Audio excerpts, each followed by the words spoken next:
Good evening, ladies and gentlemen, and welcome back to another exciting edition of the NFL Review Show presented by LURCH Entertainment.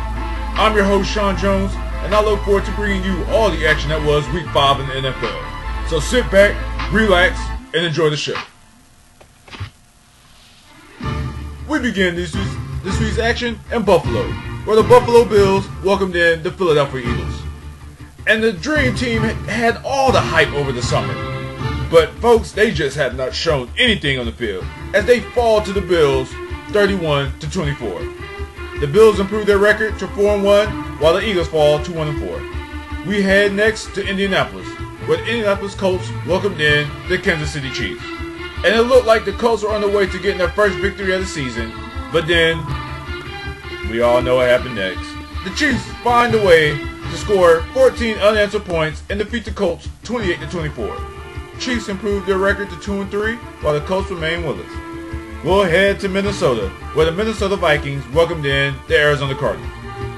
And the Vikings finally gave the ball to Adrian Peterson in the second half, and he showed why his nickname is All Day, as the Vikings defeated the Cardinals 34-10.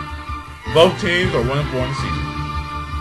We'll head to the new Meadowlands Stadium, where the New York Football Giants welcomed in the Seattle Seahawks. It looked like the Giants were on the way to cruise to an easy victory, but Eli went Eli, and somehow the Seattle Seahawks managed to win the game on the East Coast, as they defeated the Giants 36-25. Seahawks improved their record to 2-3, while the Giants fall to 3-2. We'll head to the Steel City, where Big Ben and the Pittsburgh Steelers welcomed in the Tennessee Titans. And folks, this was just a practice game for the Steelers, as they easily defeated the Titans 38-17.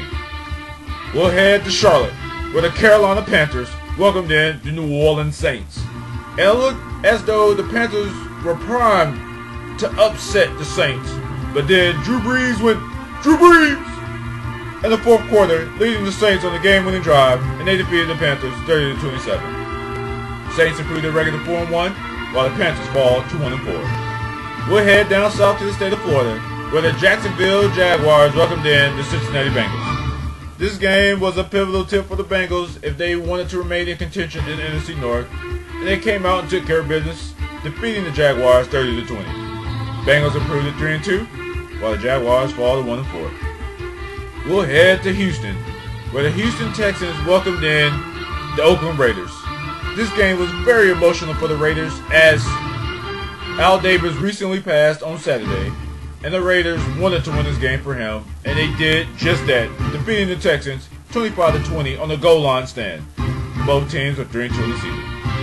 We'll head out west to San Francisco, where the San Francisco 49ers welcomed in the upstart Tampa Bay Bucks. And folks, this game wasn't even close from the start. I don't know what Harbaugh has done with Alex Smith, but he has finally turned Alex Smith into an NFL quarterback, and the 49ers cruise to an easy 48-3 victory. The Bucks fall to 3-2, while the 49ers improve their record to 4-1. We'll head to Mile High, where the Denver Broncos welcomed in the San Diego Chargers. And in the first half, it was Kyle Orton starting at quarterback, and nothing was new. Broncos were getting killed. But then in the second half, Jesus himself, Tim Tebow, arose from the ashes and brought the Broncos all the way back to within 2 points. Where Brandon Lloyd dropped the 2-point conversion, and the Hail Mary attempt at the end of the game fell incomplete, and the Broncos fell to the Chargers 29-24. Chargers improved their record to 4-1, while the Broncos fall to 1-4. We'll head to New England, where the New England Patriots welcomed in the New York Jets. And folks, the Jets are another all-hype team, as they had all this, we're going back to the Super Bowl, Rex Ryan, da-da-da-da-da. But the Patriots are just shutting up and playing football, and they defeated the Jets 30-21. Patriots improved their record to 4-1, while the Jets fall to 2-3. The Sunday night tilt put the Atlanta Falcons against the Green Bay Packers. And it looked as though the Falcons were ready to blow up the Georgia Dome as they set out to an early 14-0 lead. But Aaron Rodgers and the Packers didn't panic, and they were able to overcome that 14-point deficit to score 25 unanswered points and defeat the Falcons 25-14. Packers remain undefeated while the Falcons fall to 2-3. Monday Night Football brought the return of the Lions? For the first time in 10 years, the Lions hosted the primetime tilt for this week's action, and they surely did disappoint.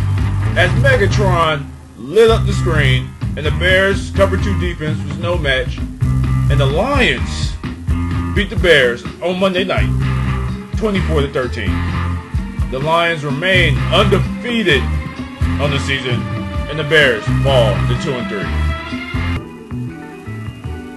Week 5 ushered in the first week of byes. Teams with byes this week included the Cleveland Browns, the Dallas Cowboys, the St. Louis Rams, the Miami Dolphins, the Washington Redskins, and the Baltimore Ravens. Now I look forward to seeing what these teams do after their bye week this week in Week 6. You already know what time it is. It's time for the primetime performers from Week 5. Coming in at number 3, New York Giants wide receiver Victor Cruz.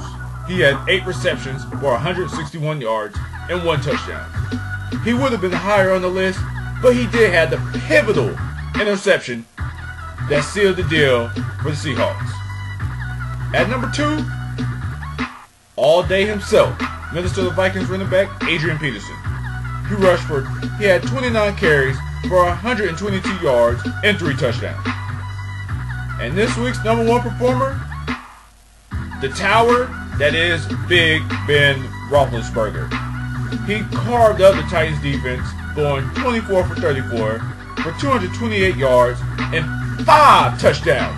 1, 2, 3, 4, 5! 5 touchdowns. What an impressive day for Ben. And next, it's time for the power rankings of Week 5. Coming in at number 10, the Washington Redskins. At number 9, the San Francisco 49ers. At number 8, Big Ben and the Pittsburgh Steelers. At number 7, Phillip Rivers and the San Diego Chargers. At number 6, the Buffalo Bills. At number 5, Ray and the boys and the Baltimore Ravens. At number 4, the Detroit Lions. At number 3, New Orleans Saints. At number 2, the New England Patriots. And that means, yes folks, for the 5th week in a row, the number 1 team in the NFL, the Green Bay Packers. Now, to turn my attention away from the NFL, I'd like to give a big congratulations to the JCSU football team for defeating the Shaw University Bears on their homecoming last Saturday. The victory marked the first time in 34 years that the Golden Bulls of JCSU defeated the Bears of Shaw U. It puts JCSU's record at 3-3 overall and 2-1 in the conference. And this week is their homecoming tilt against Virginia Union. So if you don't have anything to do, come over to West 5th Street and Betty's Ford and have a grand old time. But the thing that just devastated me last week to the point where I couldn't even do a show, Tony Romo and my Dallas Cowboys. It looked as though we were going to put an end to the Lions' undefeated season, being up 27-3 in the 3rd quarter. But Tony Romo finds a way to throw 2 consecutive pick sixes, and he just wilts in the 3rd and 4th quarter, and we fall to the Lions. Man, come on, Dallas. Come on, Tony. You can't continue to do this to me. You know I'm going to ride with you through thick and thin, but come on. Up against the Jets, blew that game, had 2 sensational victories against the Niners and the Redskins, and then turned around and give the game away in the most painful fashion against the Lions. Tony Romo, this is the last straw this year. I seriously just cannot take any more. So either get your act together or prepare to pack your bags out of Big D.